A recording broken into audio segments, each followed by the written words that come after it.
The Assembly will now hear an address by His Excellency Volodymyr Zelensky, President of Ukraine.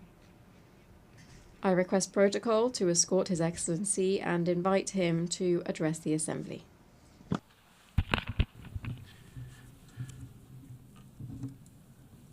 Madam Chair, Deputy Secretary.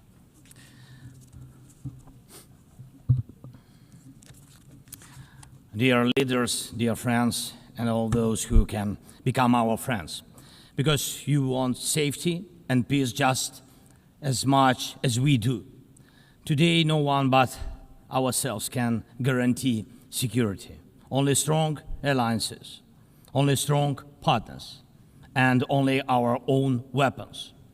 The 21st century isn't much different from the past.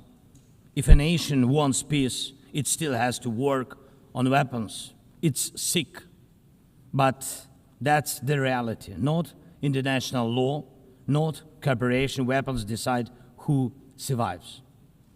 Excellencies, you know perfectly well international law doesn't work fully unless you have powerful friends who are truly willing to stand up for it. And even that doesn't work without weapons. It's terrible, but without it, things would be even worse. There are no security guarantees except friends and weapons. No Ukrainian choice this kind of reality.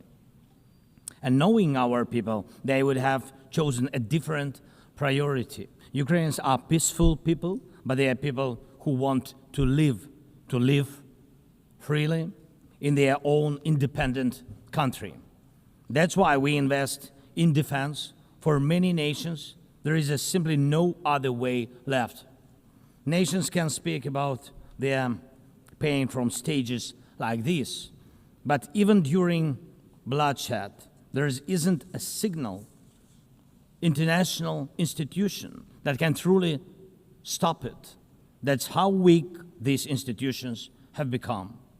What can Sudan or Somalia or Palestine or any other people living through war really expect from the UN or the global system? For decades, just statements and statements. And even everything happening in Gaza remains without a way out.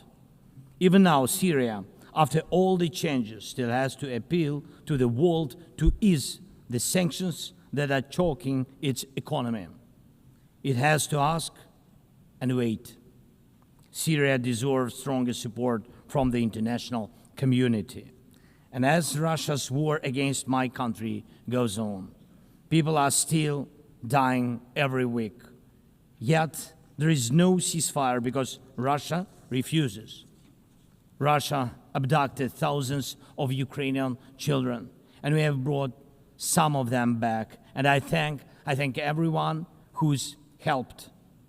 But how long will it take to bring all of them home? Childhood slips away faster than adults are able to help. Look at Israel. Nearly 2 years have passed and hostages still haven't been freed. They must be freed, but even that still hasn't happened. And for years, there have been no real answers to other threats, either chemical weapons and famine used as a weapon. Last year, at this assembly, I warned the world about the risk of radiation disasters, especially due to Russia's occupations of our Zaporizhzhia nuclear power plant, the biggest in Europe, but nothing's changed. Nothing's. And yesterday, the plant went into blackout again, and Russia hasn't stopped shelling even in areas near a nuclear facility. And because of international institutions are too weak, this madness continues. Even being part of a long-standing military alliance doesn't automatically mean you are safe. Just recently, 19 simple Russian drones violated Polish airspace, and only 4 were shut down. Luckily, they were not shaheeds or even worse. Otherwise, the results would have been horrific. Estonia had to call a UN Security Council meeting for the first time in history because Russian fighter jets deliberately entered its airspace. Moldova is defending itself again from Russia's interference. We are helping Moldova, and Russia's trying to do to Moldova what Iran once did to Lebanon. And the global response, again, not enough. We have already lost Georgia in Europe. Human rights and the European nature of the state system are only shrinking there. Georgia is dependent on Russia. And for many, many years, Belarus has also been moving toward dependence on Russia. Europe cannot afford to lose Moldova too. It's important to remember how the world once ignored the need to help Georgia after Russia's attack and how the moment was missed with Belarus. How Moldova must not be lost. And for Europe, supporting Moldova's stability is not costly, but failing to do so would come at a much higher price. That's why the EU needs to help Moldova now with funding and energy support, not just words or political gestures. We must not forget about protecting the rights of people and the rights of nations in regions where these rights are under threat. The UN Charter and the Universal Declaration of Human Rights must apply everywhere. But the Taliban in Afghanistan dragged a whole country back into the dark ages. Cartels in some Latin America countries are more powerful than the government there. This is all about collapse of international law and the weakness of the international institutions. And so it's about the rise of weapons. Weapons decide who survives. Excellencies, yesterday President Trump stood right here in this hall, and God saved him from a murder attempt during the campaign. A shot was fired from a rifle, and just a fraction of an inch saved his life. Just days ago, President, along with hundreds of thousands of Americans, honored the memory of Charlie Kirk. Sadly, his life was cut short by a bullet. Once again, violence with a rifle in hand. We also mourn the Ukrainian woman, Irina Zarutska. She was brutally killed with a knife here in America, the very country where she was seeking refuge from Russia's war. And almost every day, when we open the news, we see headlines about violent attacks happening all around the world. Most of it is done with weapons. People are already used to, but weapons are evolving faster than our ability to defend ourselves. Now, there are tens of thousands of people who know how to professionally kill using drones. Stopping that kind of attack is harder than stopping any gun, knife, or bomb. This is what Russia has brought with its war. It used to be that only the strongest countries could use drones because they were expensive and complex. Now, even simple drones can fly thousands of kilometers. War tech doesn't care about geography anymore. It's now reshaping it. Just recently, airports in Europe had to shut down because of drones. Authorities couldn't even say what kind of drones they were, who sent them, or from where.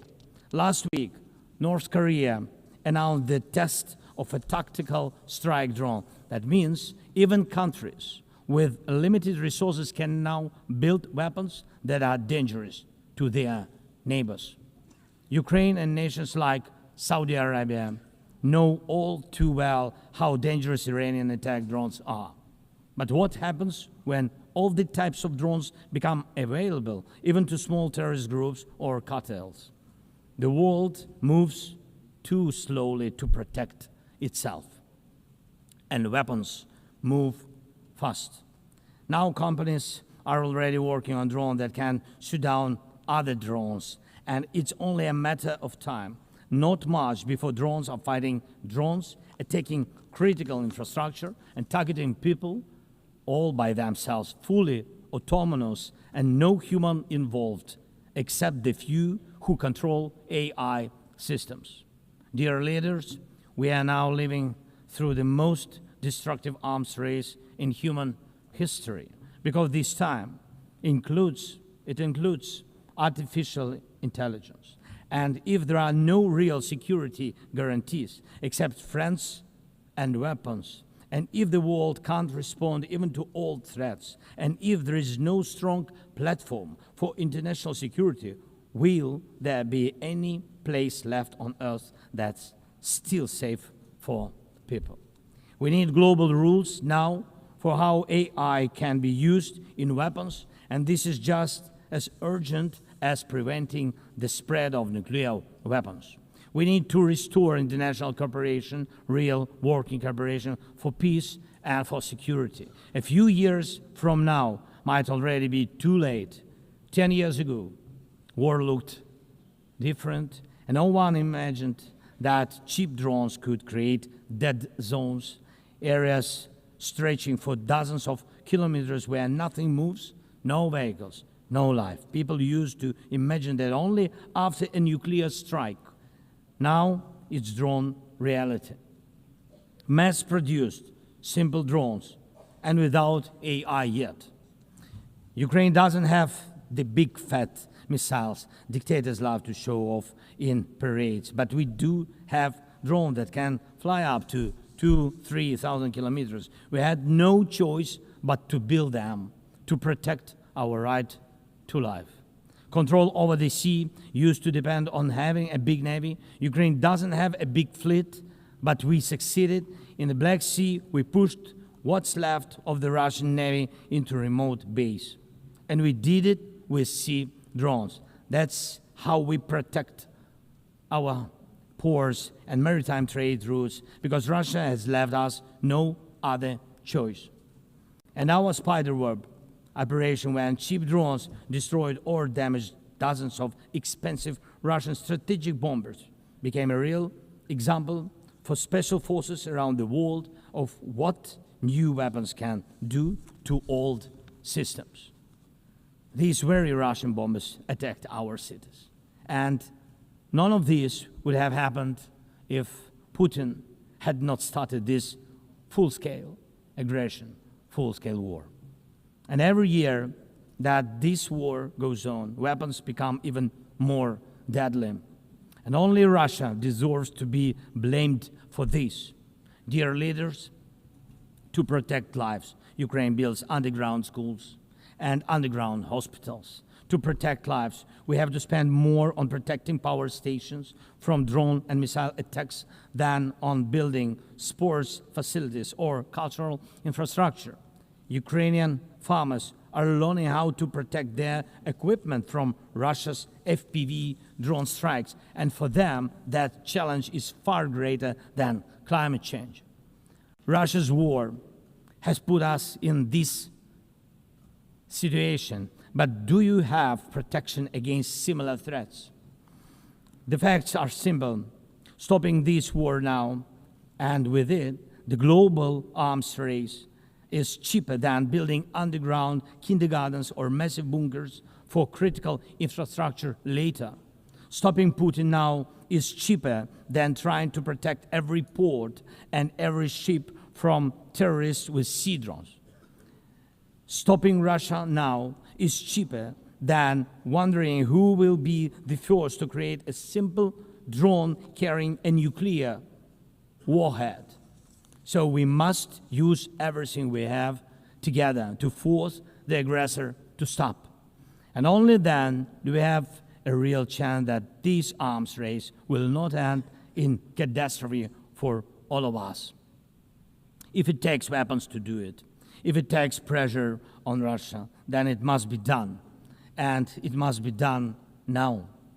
Otherwise, Putin will keep driving the war forward wider and deeper.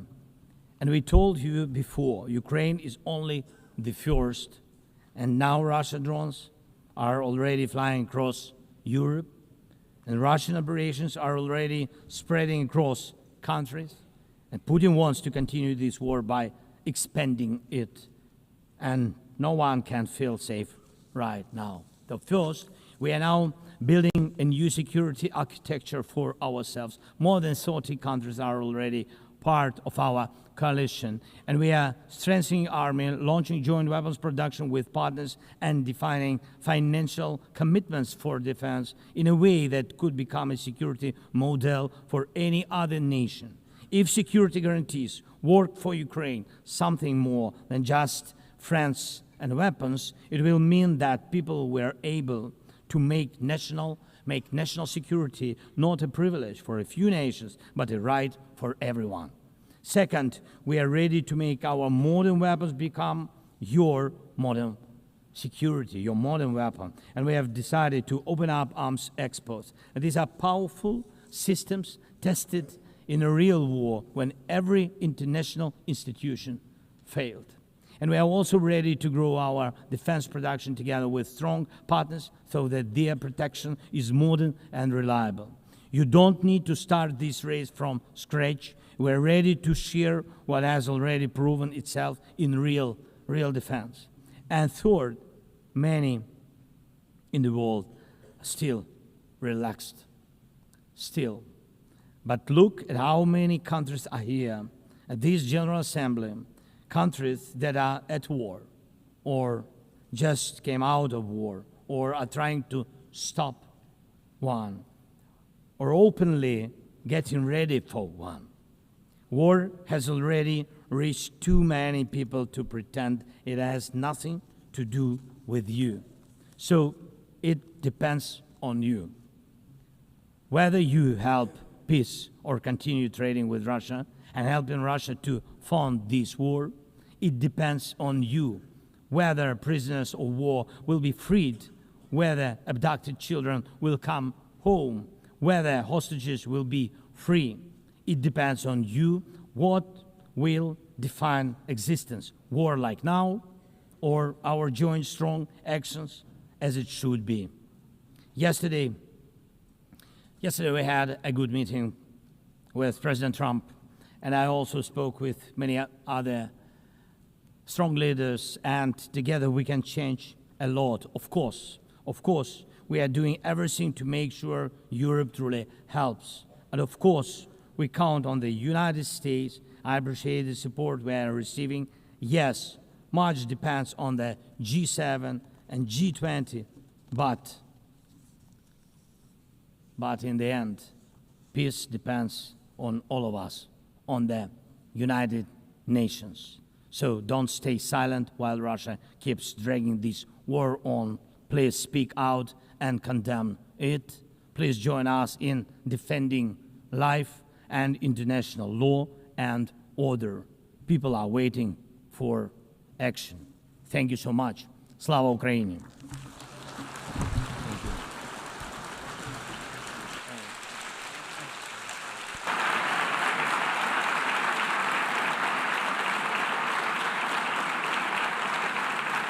Au nom de l'Assemblée générale. On behalf of the General Assembly, I wish to thank the President of Ukraine.